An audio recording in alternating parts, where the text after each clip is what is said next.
Schools of criminology की previous video में हमने डिस्कस किया था pre classical school, classical school, neo classical school, positive school and sociological school. तो आज की इस वीडियो में हम डिस्कस करेंगे geographical school and clinical school of criminology. तो पहले डिस्कस करते हैं ज्योग्राफिकल स्कूल को।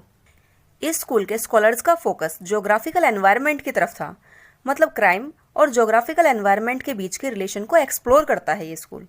इस स्कूल के अकॉर्डिंग ज्योग्राफिकल एनवायरनमेंट रेस्पॉन्सिबल होता है क्रिमिनल बिहेवियर के लिए, कि वहाँ का टेम्परेचर, क्लाइमेट, एल्टीट्यूड एटसेट्रा किस तरह का है।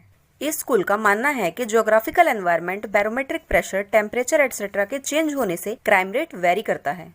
इसके अलावा जहाँ पे लैंड फर्टाइल होती है, नेचुरल रिसोर्सेज अवेलेबल होते हैं सर्वाइव के लिए, वहाँ पे क्राइम रेट कम होता है। और जहाँ पे लैंड फर्टाइल नहीं होती, नेचुरल रिसोर्सेज अवेलेबल नहीं होते सर्वाइव के लिए, वहाँ पे क्राइम रेट ज्यादा होता है। क्योंकि जहाँ पे रोटी, कपड़ा और मकान जैसी बेसिक नीड्स भी लोगों की पूरी नहीं हो पाती, तो वहाँ पे क्राइम की पॉसिबिलिटीज काफी ज्यादा बढ़ जाती हैं। तो जहाँ पे लोगों की बेसिक नीड्स ही कंप्लीट नहीं हो पाती, तो ऑब्वियस सी बात है कि वहाँ पे एजुकेशन की भी कमी होती है, तो वहाँ पे एथिक्स और मॉरल वैल्यूज जैसी बातें मीनिंगलेस हो जाती हैं।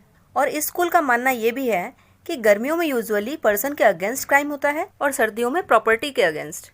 और ये भी कहना है स्कूल का कि जो क्राइम रेट है वो ज्यादा होता है नियर इक्वेटर, मतलब भूमध्य रेखा के आसपास, क्योंकि वहाँ पे टेम्परेचर ज्यादा होता है, जिससे लोगों के नेचर में चिड़चिड़ापन आता है और क्रिमिनल बिहेवियर डेवलप होता है। इस स्कूल के अकॉर्डिंग जिस ज्योग्राफिकल एनवायरनमेंट में सर्कमस्टांसेस फेवरेबल होते हैं, वहाँ पे क्राइम रेट कम होता है। लेकिन जिस ज्योग्राफिकल एनवायरनमेंट में सर्कमस्टांसेस फेवरेबल नहीं होते, वहाँ पे क्राइम रेट ज्यादा होता है। लेकिन आगे चल के स्कूल को क्रिटिसाइज किया गया कि ऐसा नहीं है कि क्रिमिनल बिहेवियर के लिए सिर्फ ज्योग्राफिकल एनवायरनमेंट ही रेस्पॉन्सिबल है। हाँ, एक फैक्टर माना जा सकता है इसे भी क्राइम के लिए, लेकिन ऐसा नहीं है कि हर क्राइम के लिए ज्योग्राफिकल एनवायरनमेंट ही रेस्पॉन्सिबल होता है, क्योंकि मल्टीपल फैक्टर्स होते हैं जो कि रेस्पॉन्सिबल होते हैं क्राइम के लिए और क्रिमिनल बिहेवियर के लिए। तो इस बेस पे स्कूल को क्रिटिसाइज किया गया। अब डिस्कस करते हैं क्लिनिकल स्कूल को। तो इस स्कूल का फोकस पनिशमेंट से ज्यादा रिफॉर्मेशन की तरफ है, क्रिमिनल बिहेवियर को समझने की तरफ है, कि क्रिमिनल बिहेवियर किस तरह से डेवलप होता है किसी इंडिविजुअल में, कि उसकी कंप्लीट साइकोलॉजी, उसके स्टेट ऑफ माइंड को समझा जाए, मतलब क्रिमिनल बिहेवियर की साइंटिफिक स्टडी की जाए और इस तरह के क्वेश्चंस को एड्रेस किया जाए कि माइंडसेट क्या था, किस तरह के पास्ट एक्सपीरियंसेस रहे, कैरेक्टर किस टाइप का है, मतलब हैबिचुअल क्रिमिनल है या फर्स्ट टाइम क्राइम कमिट किया है, किस तरह का फैमिली एनवायरनमेंट रहा। इसके अलावा करंट सर्कमस्टांसेस क्या हैं, मतलब वे कौन से फैक्टर्स हैं जिनकी वजह से क्रिमिनल बिहेवियर डेवलप होता है। इस स्कूल के अकॉर्डिंग किसी भी इंडिविजुअल की जो पर्सनैलिटी है वो combination of internal and external factors होती है, जिसे कि हम हेरिडिटी एंड एनवायरनमेंट और नेचर एंड नर्चर भी कह सकते हैं।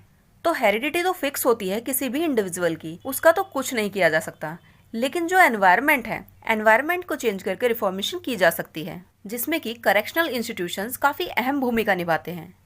तो इस स्कूल का मानना ये है कि जो पनिशमेंट है वो पर्सनैलिटी के हिसाब से दी जानी चाहिए, कि अगर जो क्रिमिनल है वो रेस्पॉन्ड नहीं करता फेवरेबली करेक्शनल मेथड्स के लिए, तो फिर उसे प्रॉपर पनिशमेंट मिलनी ही चाहिए। लेकिन अगर उसने सोशल कंडीशंस की वजह से वो क्राइम कमिट किया है, मतलब वो हैबिचुअल क्रिमिनल नहीं है और करेक्शनल मेथड्स को भी वो फेवरेबली रेस्पॉन्ड कर रहा है, तो ऐसे में ज़्यादा फोकस रिफॉर्मेशन की तरफ होना चाहिए, करेक्शनल मेथड्स को यूज़ किया जाना चाहिए, जैसे probation, parole, open air camps etcetera. तो मतलब इस स्कूल का मानना ये है कि पनिशमेंट से ज़्यादा फोकस करेक्शनल मेथड्स की तरफ होना चाहिए,